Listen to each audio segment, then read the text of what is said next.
Olá, tudo bem com você? Está começando o MPTV, o seu canal de comunicação com o Ministério Público da Paraíba.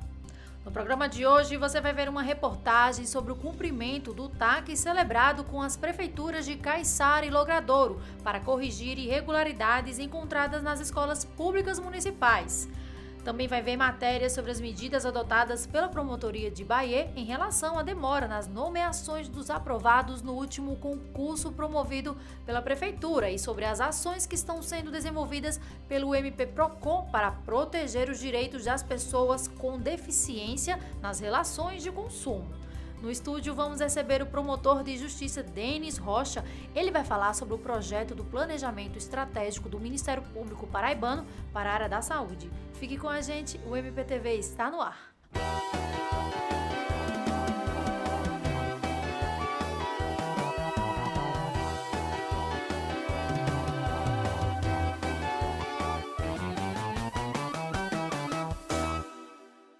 Diversas irregularidades foram encontradas durante inspeção promovida pelo Ministério Público em escolas municipais de Caiçara e Logradouro. O problema levou a promotoria a celebrar um TAC, um termo de ajustamento de conduta, com as prefeituras dos dois municípios. O resultado desse trabalho você confere agora. Escolas com estruturas físicas preservadas, bem equipadas, com condições de higiene em dia. Parece mesmo um sonho, mas deveria e deve ser a realidade de milhares de estudantes brasileiros. E foi para assegurar o bom estado de funcionamento das escolas municipais de Logradouro e Caiçara que a Promotoria de Justiça Local celebrou um termo de ajustamento de conduta com as prefeituras das duas cidades. O termo de ajustamento foi celebrado com a intenção de fiscalizar as escolas municipais, de Caiçara, que é a sede da comarca, e o município de Logradouro, que é termo, da nossa promotoria. Então, nós celebramos esse TAC com o objetivo de acompanhar a fiscalização. Inicialmente, fizemos uma fiscalização nas escolas municipais e constatamos algumas irregularidades e convidamos o gestor municipal a celebrar esse termo de ajustamento de conduta. E o objetivo era justamente conseguir essas melhorias, tanto no ensino, aprendizagem, como na estrutura física das escolas. O município de Caiçara possui 5 escolas rurais e 6 urbanas. Na maioria delas foram detectados problemas de infiltrações, vazamentos e até mesmo falta de fardamento escolar. Problemas que atingem o bom aprendizado de quase 1.300 alunos regularmente matriculados na rede de ensino. Segundo o secretário de Educação do município, depois da celebração do TAC, muito trabalho já foi realizado. Muito importante é a parceria com o Ministério Público, porque além do Ministério Público nos orientar, eles também veem as demandas, veem as dificuldades que a gente sente e, em parceria, a gente encontra uma solução, um caminho juntos. Esta sala de atendimento educacional especializado servia apenas para depósito. Hoje, a sala está bem equipada e recebe 29 alunos especiais diariamente. Nós modificamos essa sala, estamos tentando adequar de acordo com as necessidades que a gente encontra, porque cada aluno é uma especificidade diferente. A 3 quilômetros dali, no município de Logradouro, 4 unidades de ensino também tiveram problemas detectados. Tudo que foi solicitado através da visita dos conselheiros tutelares foi tudo solucionado, Pequenos reparos como fechaduras, pintura, carteiras para reformar a questão de carteiras, laboratório de informática para ajustar a questão de funcionamento de alguns computadores. Mas, graças a Deus, assim, realmente conseguimos obter êxito. Tudo que vem para aperfeiçoar, para melhorar, lógico que é bom. Então, a gente hoje vê que esses detalhes, eles melhoram a qualidade do serviço que é ofertado aqui. A Promotoria de Justiça de Caiçara vai continuar acompanhando o cumprimento do termo de ajustamento de conduta e cobrando para que os ajustes sejam feitos no prazo correto. Concedemos um prazo no termo de ajustamento de conduta para que o gestor promovesse as mudanças, né, sanasse as irregularidades, as pendências constatadas nas fiscalizações. Esse prazo foi concedido, né, e em seguida nós iniciamos a fase de fiscalização, em que nós vamos verificar se as pendências foram efetivamente sanadas. Então, essas fiscalizações estão sendo feitas inicialmente pelo Conselho Tutelar e, nessa etapa final agora, serão feitas também pelo promotor, né, em loco, verificando quais pendências ainda persistem, né, e que providências seriam adotadas para saná-las. O TAC, ele prevê a aplicação de multa, tanto multa pessoal ou gestor, como multa ao município em caso de descumprimento. Com as melhorias, o Rony vai gostar ainda mais de frequentar a escola. Eu gosto quando eu brinco com meus amigos e estudo. No próximo bloco, não perca as reportagens sobre as ações adotadas pela Promotoria de Bahia sobre a demora na nomeação dos aprovados no último concurso da Prefeitura e sobre as ações que o MP-PROCON está promovendo para proteger os direitos das pessoas com deficiência nas relações de consumo. Quero começar o meu discurso dizendo que, como vereador, vou priorizar a área da educação. Esse é o caminho para a construção de um futuro melhor. Queremos priorizar também a construção de mais casas populares. Afinal de contas, uma cidade só pode crescer de forma organizada quando possui o cidadão como prioridade. Vamos também Com a sua participação, os vereadores ajudam a construir um futuro melhor. Câmara Municipal de João Pessoa. Leis curiosas pelo mundo. Você sabia que numa cidade do Canadá é proibido capturar peixe com as mãos? Tem também uma cidade na Inglaterra que não permite beijos nas estações de trem. Ah, e em Haifa, lá em Israel, você não pode levar de jeito nenhum um urso para a praia. Existem leis que você não conhece, mas as de João Pessoa você pode conhecer. Acesse o site da Câmara Municipal e veja todas as leis municipais e os projetos que estão em tramitação na Câmara. Transparência é cidadania e a gente leva isso a sério. Confira na reportagem a seguir as medidas adotadas pela Promotoria de Justiça de Defesa do Patrimônio Público de Bahia, que resultaram na sentença judicial que determina a nomeação dos aprovados no último concurso promovido pela Prefeitura. Os números disponibilizados através do SAGRES, o Sistema de Acompanhamento da Gestão dos Recursos da Sociedade do Tribunal de Contas da Paraíba, mostram que a folha de pessoal do município de Bahia vem crescendo mês a mês. Em março, foram mais de 7 milhões gastos apenas com serviço público para um município de pouco mais de 96 mil habitantes. Mas o que chama a atenção é que, enquanto a folha incha, um problema antigo não é resolvido pela gestão. Um concurso público realizado em 2012 oferecia mais de 1.000 cargos na prefeitura. Mas, desde então, as gestões que passaram por Bahia vêm dando preferência aos comissionados e às contratações por excepcional interesse, como a gente pode ver nesses números do SAGRES. Em janeiro, os contratados sem concurso para cargos que não são de confiança eram 907. Em fevereiro, quase dobrou. E em março cresceu mais ainda, ultrapassando a barreira dos 2.000. Essa movimentação tem alertado o Sindicato dos Servidores Municipais. Esse acompanhamento a gente faz, independente até dessa situação do concurso, mas para acompanhar a quantidade de prestadores, porque inviabiliza também a questão de reajuste para os servidores, né? Quando os gestores alegam que a folha superou os 54% que exige, né? Para que não ultrapasse. Então, esse acompanhamento ele é muito importante justamente por causa disso, que evita com que se contrate, além da quantidade necessária, para que a gente possa exigir também a qualidade do trabalho do servidor. A Promotoria de Justiça de Defesa do Patrimônio Público interveio. Em 2014, a promotora de Justiça Maria Edlígia Chaves expediu uma recomendação ao prefeito para que fossem convocados os aprovados tanto nas vagas previstas no edital, como nas vagas de cadastro de reserva para cargos que estivessem sendo ocupados por servidor temporário. Como não houve resposta por parte do município, a promotora teve que ajuizar uma ação civil pública com pedido de liminar, que foi deferido pela Justiça. O sindicato cobra da Prefeitura o cumprimento da medida judicial. Para a gente seria de grande valia, né, se realmente assim for comprovado que esses servidores eles não foram convocados, porque nos nossos levantamentos percebemos que tem profissionais que eles foram convocados além das vagas. Mas isso não quer dizer que tenham atingido assim de forma que tenha divulgação para que eles tivessem acesso. Por exemplo, se em um determinado cargo são 10 vagas e eu chamei 20, a gente entende que ele chamou, além das vagas, deu oportunidade. Mas será que essa oportunidade que ele deu, com a divulgação, atingiu aqueles profissionais que deveriam estar realmente tendo a sua oportunidade de assumir o concurso público? Então, alguns podem ter perdido esse prazo por falta de divulgação. A decisão judicial foi proferida no último dia 24 de março. A Prefeitura tem até junho para cumprir a determinação.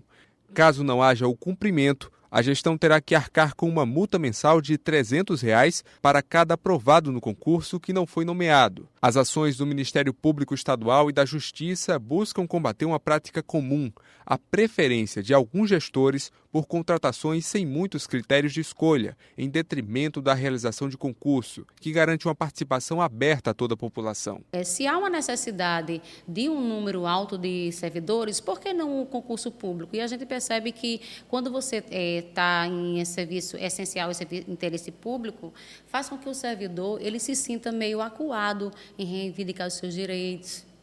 Faz também com que ele se sinta pressionado a fazer aquilo que o gestor ele pede, né? Ameaçado de perder o seu emprego. É tanto que nos nossos movimentos de lutas, eles não participam, eles têm medo, né? Perguntam o que é que pode acontecer com eles. E a gente sabe que isso faz com que eles permaneçam por muito tempo, porque quando se diz excepcional interesse público, e esse excepcional cria-se um vínculo, porque tem prestador que se aposenta, né? Com 20, 30 anos de contribuição, se aposenta e com os mesmos direito de como se tivesse realizado um concurso. Qualquer um de nós pode ter os direitos desrespeitados por empresas e serviços, mas você já parou para pensar que essa vulnerabilidade é muito maior para as pessoas cegas, surdas ou que apresentam qualquer tipo de deficiência? Para proteger essa população nas relações de consumo, o MP Procon tem realizado algumas ações e parcerias. É o que você confere agora. Segundo dados do IBGE, cerca de 24% da população brasileira possui algum tipo de deficiência, seja ela auditiva, visual, física ou mental. Será que nossos bancos, estabelecimentos comerciais, instituições de ensino e outros espaços de consumo de serviços estão preparados para atender essa parcela da população de forma acessível? Geralmente é a falta de sinalização nos supermercados. Por exemplo, o piso tátil, que não tem, os setores. O setor de higiene, de limpeza, não é sinalizado. Então, eles chegam no supermercado e muitas vezes eles não sabem em que seção ele está. Algo também importante que eles colocam é muitas vezes a falta de um profissional do supermercado para fazer alguma indicação que ele tenha necessidade. Porque nem todo mundo, nem todo cego tem um vidente junto para fazer a sua feira, o seu supermercado. Então, é importante que o supermercado ele se sensibilize. Muitos direitos são violados, principalmente na área da educação, na área da acessibilidade. Você percebe dentro de João Pessoa, são várias as dificuldades, principalmente nas calçadas, né? Também nos ônibus. Muitos direitos são burlados por conta de falta de conhecimento. Então, assim, a gente chama as pessoas para conversarem, para a gente verificar e também buscar junto, parceria, para a gente lutar contra isso. A gente vai nessa luta, nessa busca incessante de conseguir com que as pessoas com deficiências possuam a garantia, né, que tem na lei. Para garantir os direitos da pessoa com deficiência nas relações de consumo, membros do MP Procon fizeram uma visita ao Instituto dos Cegos Adalgisa Cunha, na cidade de João Pessoa. Na ocasião, foi apresentado um projeto que contempla uma pesquisa de integração do cidadão ao universo do consumo, como explica o promotor de justiça, Glauberto Bezerra. Estamos trabalhando a concretização, a realização, a percepção social do Estatuto da Pessoa com Deficiência. Nós elaboramos um projeto de pesquisa, inclusive, junto com as entidades que congregam pessoas com deficiência, e para saber primeiro as dificuldades. Também participaram desta visita representantes de diversos órgãos parceiros do projeto, como a OAB, Defensoria Pública e ASDEF, Associação de Deficientes e Familiares. A Defensoria Pública tem como missão institucional acolher essas pessoas e chegar junto, né? Chegar junto, saber das necessidades para poder orientá-las e também preservá-las, ajudá-las no que for necessário. Nós criamos um núcleo do consumidor, exatamente para atender essas demandas. Com essas parcerias, nos auxilia a possibilitar o exercício de cidadania da pessoa com deficiência visual, e não só visual, mas a pessoa com deficiência, que tem limitação visual e que tem muitas vezes outras deficiências associadas. Pensamos na instituição que essa parceria com esses organismos, com esses órgãos, né, com o poder público, que a gente vai de fato fazer que a inclusão social aconteça. O promotor de justiça Glauberto Bezerra lembra ainda que os responsáveis pelos bancos públicos e outros serviços públicos podem responder por improbidade administrativa caso não cumpram a lei de acessibilidade. Inicialmente o setor bancário, porque inclusive, além da lei, já há decisões do Superior Tribunal de Justiça determinando o cumprimento, por exemplo, de coisas simples. Igualdade real, concreta, ou seja, a pessoa com deficiência tem direito ao contrato em braille nos bancos. Mas não só isso, nós queremos que, além desse contrato em braille, não apenas um ledor, porque o que se busca é autonomia e não ajuda, dependência, também o extrato em braille. Por exemplo, bancos públicos que não cumpram, os seus gestores podem responder por improbidade.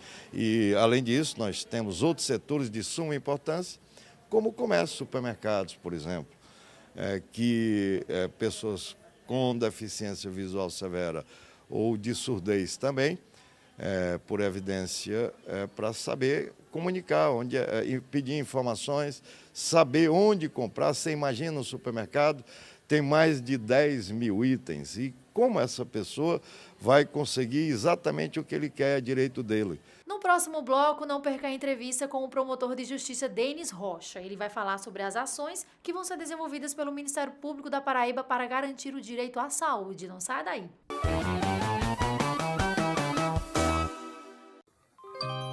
Essa é a nossa história. São lugares e monumentos para serem admirados. Vamos defender nosso patrimônio e manter essa memória viva.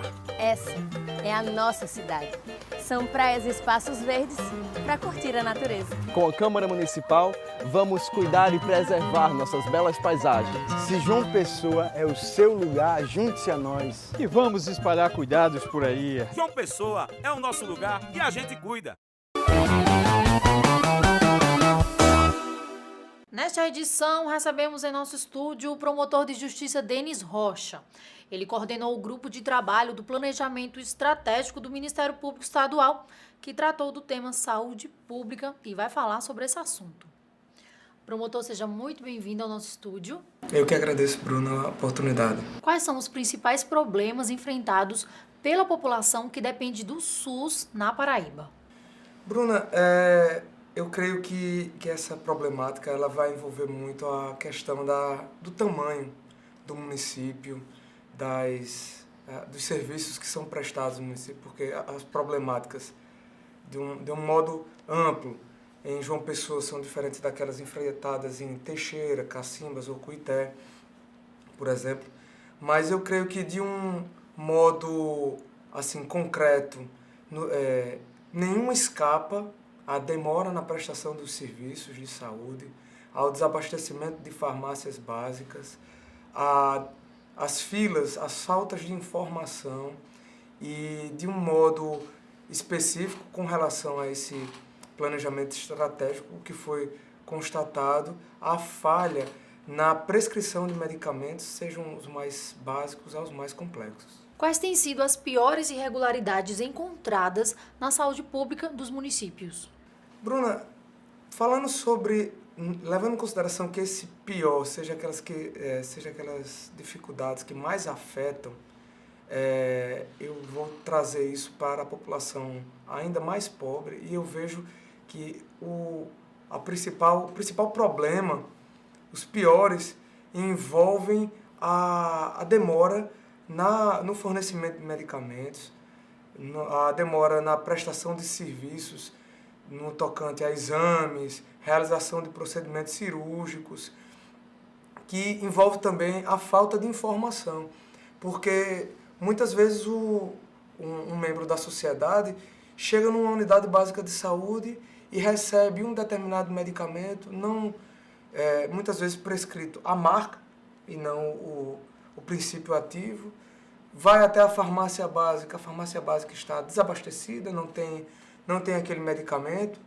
vai procurar favor do secretário de saúde, da secretária de saúde, do próprio prefeito, de um político, de um vereador, e sai de lá de mãos abanando, muitas vezes, sem ter qualquer tipo de informação quanto a quando vai receber, se vai receber, e nessa oportunidade tem uma vinculação política, o político deixa uma mensagem de que está fazendo aquilo por favor, e isso não é favor para a população. Então, acho que esse é um problema, por mais que seja um problema simples, é o que mais assola a população do nosso estado.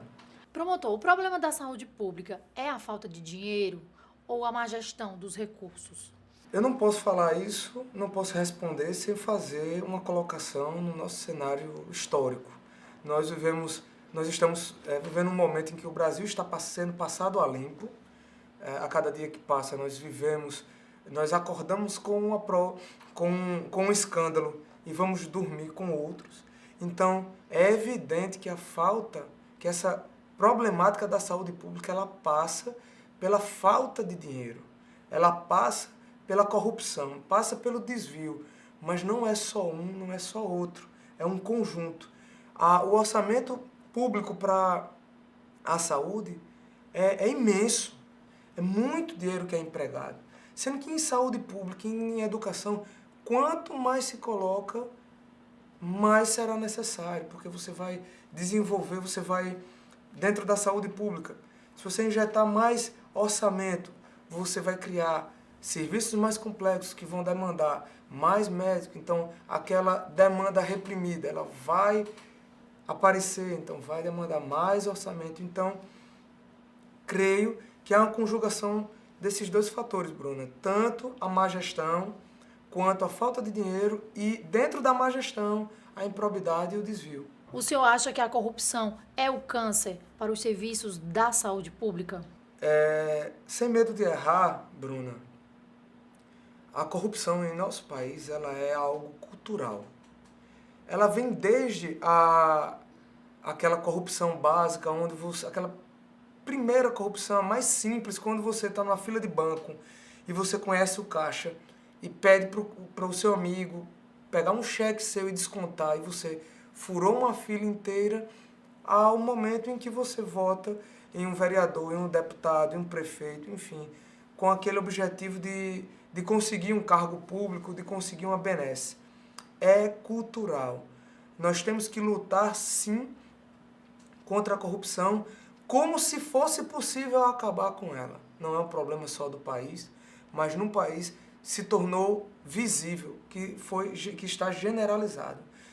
A solução é o brasileiro se conscientizar de que com a corrupção só ele quem perde, é o brasileiro se conscientizar que a Constituição da República colocou instituições fortíssimas e imprescindíveis para esse combate, como o Ministério Público, o Poder Judiciário, a Advocacia Pública e Particular, as polícias, colocar fé nisso, depositar essa parcela de fé nessas instituições e no momento das urnas, deixar de lado qualquer tipo de interesse particular e se vestir do manto cívico, botar debaixo do braço a Constituição e fazer o voto pensando que, no final das contas, aquilo dali vai importar muito para o destino da saúde, da educação, do país, dos transportes, enfim, de tudo. E qual é o papel do promotor de justiça na melhoria da saúde pública para a população? Desde a Constituição, das Constituições republicanas, o promotor ele deixou de ser aquele que vai para o júri e vai sustentar de uma maneira bela, eloquente, uma condenação. Nós deixamos de ser uma instituição acusatória e passamos a ser efetivamente uma instituição que promove a justiça. Então, o promotor, o papel dele é ser humano, ir para além da letra fria da lei e no momento em que se deparar com uma situação de saúde, principalmente se colocar na posição do membro da sociedade e se perguntar o que é que eu gostaria de receber do promotor de justiça, da promotora de justiça, qual era a orientação, qual a palavra, qual a atitude que eu gostaria se eu estivesse na outra cadeira. Eu acho que de leis o país tem muitas, todos os promotores, bem ou mal, conhecem a legislação, mas precisamos sim de promotores e promotoras mais humanas, que enfrentem a problemática de modo resolutivo. Quais as ações estão previstas no projeto estratégico do Ministério Público paraibano para a questão da saúde pública? Foi apresentado o projeto Medicamento Certo. Nós verificamos que dentro do SUS, aqueles que prescrevem a medicação estavam fazendo de uma maneira, vamos dizer assim, não tão correta. A prescrição vem sendo feita pela referência, pelo medicamento de marca. Coloca-se o nome do medicamento em detrimento do seu princípio ativo. Isso vai de encontro à legislação do SUS, há um decreto presidencial que regulamenta isso, há a lei de instituição do SUS, a lei 8.080, regulamenta isso. Nós temos relações nacionais de medicamentos, a conhecida RENAME, relações de medicamentos excepcionais, que todas elas vislumbram o princípio ativo. Então, esse projeto ele visa conscientizar, não é ensinar, porque os médicos, os dentistas sabem dessa necessidade. É conscientizar quem prescreve dentro do SUS de que eles necessitam fazer essa prescrição pelo princípio ativo. Porque isso, Bruna, quando não é feito, inviabiliza o próprio fornecimento do medicamento pelo ente público, porque o ente público ele faz a licitação não com base na marca. Por exemplo, ele não licita o Tilenol, ele licita o paracetamol. Então, quando chega uma receita subscrita por um médico do SUS com o nome do medicamento, Rivotril, Tilenol, o promotor ele fica de mãos atadas, porque ele não tem conhecimento técnico na área da farmacêutica e da medicina para exigir ou para dizer não é esse o medicamento.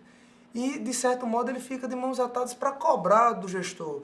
Olha, o médico exigiu Tilenol, exigiu Rivotril. E o prefeito fala, mas eu licitei o paracetamol. E nessa situação ficava muito complicado para o promotor de justiça, inclusive, judicializar isso. Porque na hora que chegava para o juiz, requerendo ao juiz que fosse fornecido o medicamento, o promotor, mais uma vez, por não ser o detentor do conhecimento técnico, médico, farmacêutico, ele não podia ir além daquela receita.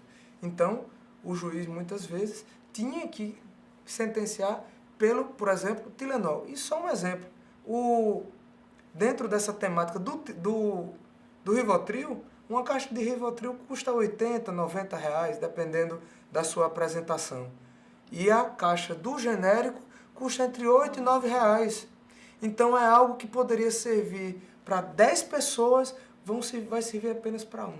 Promotor, para finalizar a nossa entrevista, gostaria que o senhor dissesse o que a população pode esperar do Ministério Público paraibano em relação a todas essas questões relacionadas aos serviços públicos de saúde. Bruna, eu falar um pouco do meu histórico. Eu, antes de ser promotor de justiça, eu fui juiz de direito do Estado do Maranhão, passei lá 4 anos.